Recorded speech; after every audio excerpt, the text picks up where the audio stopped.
What's up? So back at the ranch and trying to work on the ski core a little bit, and I'll show you where I'm at. So what I've got here is the core blank, and the red lines that's sidewall material, and I have it taped up so I can trace it out because I need the core to be narrow enough to accept the sidewall. And what happens with that is that it will end up protecting the core from any abuse, or also an extra layer to keep the wood from the elements. So I've got red here. That's just the color that I selected. And then I've got a couple marks at the end. So this is where I'm going to stop the core on this end. And then I've got it marked out down there. And I'll put some tip and tail filler in. And again, that's just to protect the core, lighten up the ski a little bit, and whatnot. So I'm going to trace out this new line on the inside of the, trace out the new lines on the inside of the sidewall material, and we'll keep on trucking.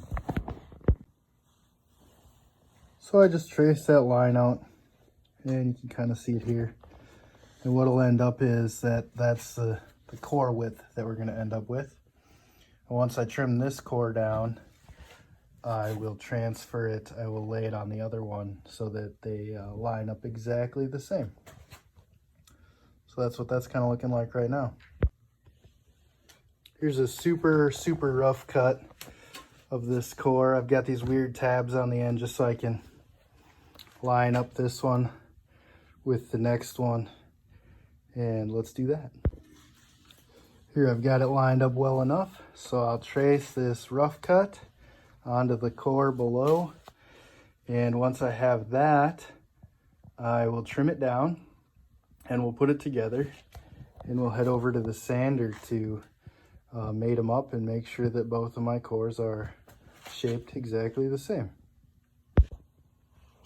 Here we have it, both cores. I've just roughly taped them together so I don't get any movement. They're both rough cut to basically the same shape. And then I've got my lines here that I want to sand down to. What I'll do is get the rest of them shaped up, and then I'll move the tape locations and I'll shape up those spots. So hopefully that goes well, and we'll check back here in a minute. I know I don't always show the tools and stuff that I'm working with, so I just want to show everybody, I'm just trying my best with what the tools I have. So here is a belt sander, and I've got it clamped to my workbench, and it works real good on its side. And that's how I'm shaping. So, I'm just trying to see if I can do it with what I have.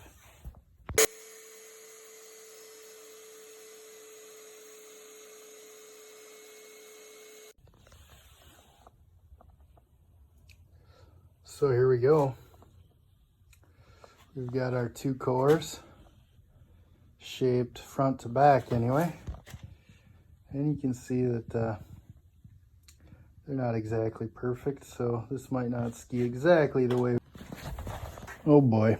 Well, I don't have enough clamps to really do this properly, and I didn't cut enough sidewall material, the red stuff there, to do both cores. So what I'm going to do is, in the interim, I'm going to glue up one, and I'm going to tape it up real quick to hold it in place, and then I'm just going to wrap some more tape around this bad boy, and we'll hope we don't have too much movement.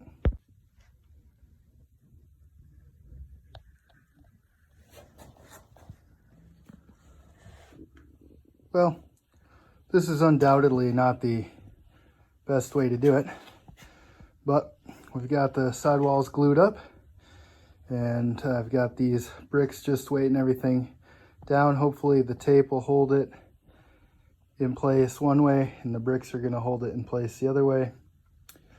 And once this sets up, we can move on to the next one. What is this wildness?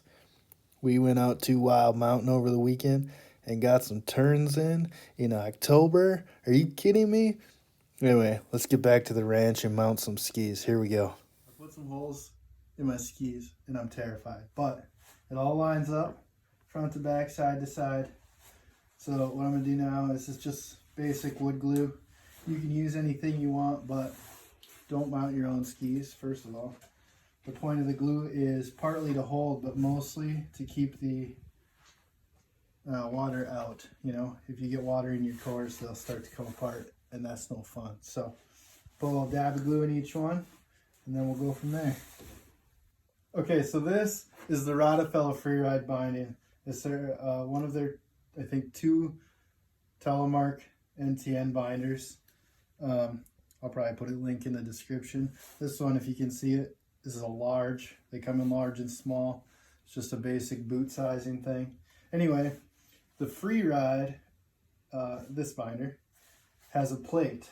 And why I chose that specifically is because you can buy the plate kit. It looks like this. And it gives you 2 more heel pieces plus the hardware and 2 more plates for another set of skis. And you don't have to buy the whole binder. And it only takes maybe a minute to switch from ski to ski, so we'll show you that in the future. Anyway, go ahead and set this on here, and we'll drop some screws in. Interestingly, they're all the same size for this binding. That isn't the most common scenario, but in this case they are. So 6 in the front, which is good, and 2 for the heel piece, which is normal. You know, what I like to do is I like to just hand start these. They're all, they are all number 3s. So if you go to if you're thinking you're going to pull a binding off of something or whatever, you go to the store, you need a number 3 size head on there. That's standard across the industry. And I believe snowboards as well go with the number 3. Anyway. Another nice thing is that we've got 6 screws holding this plate down, where some telemark bindings in the past that I've used were only 4 screws. So that's 1/3 less screws. All right, then we got the big dog here, just to kind of make sure we get it in nice and tight.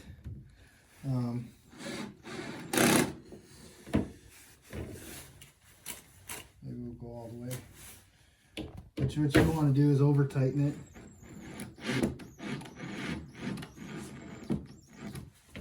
Because you can strip out the hole, and that creates a whole other issue that you just don't want that to happen. So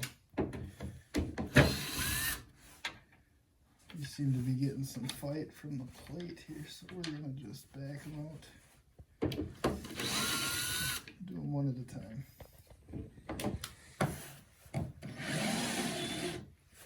There, she went flat.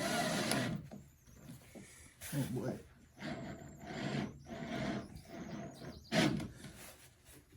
Okay.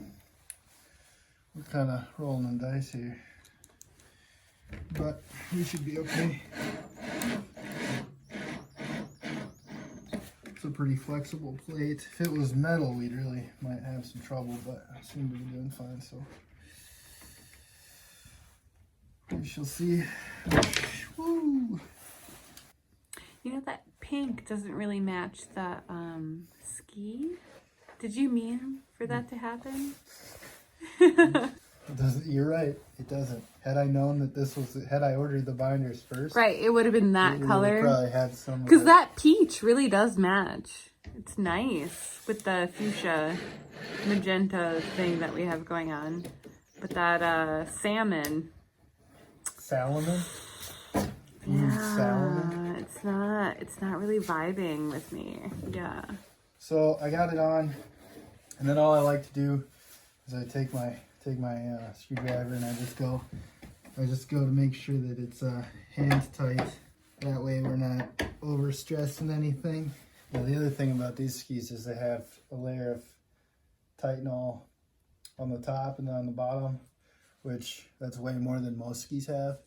And as such, we shouldn't have any major issues with this one. But I do know sometimes bindings rip out, and it's a real scary situation. I'm skiing, I don't have a ski. It's a problem. Hopefully none of you have ever had that problem. And we'll be done with one, well, almost done with one.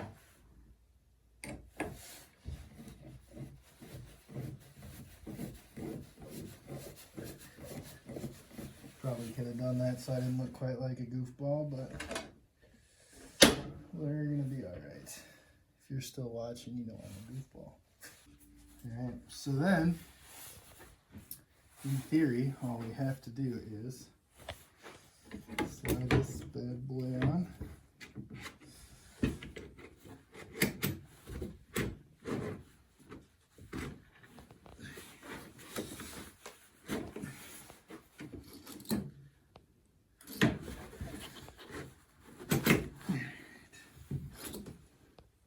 So beautiful.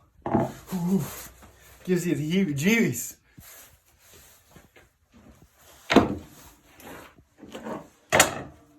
Alright.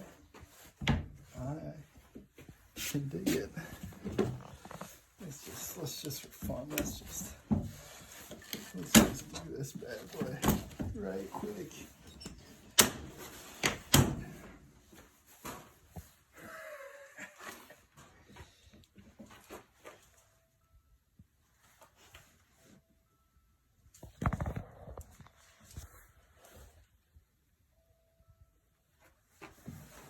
Shit, yeah.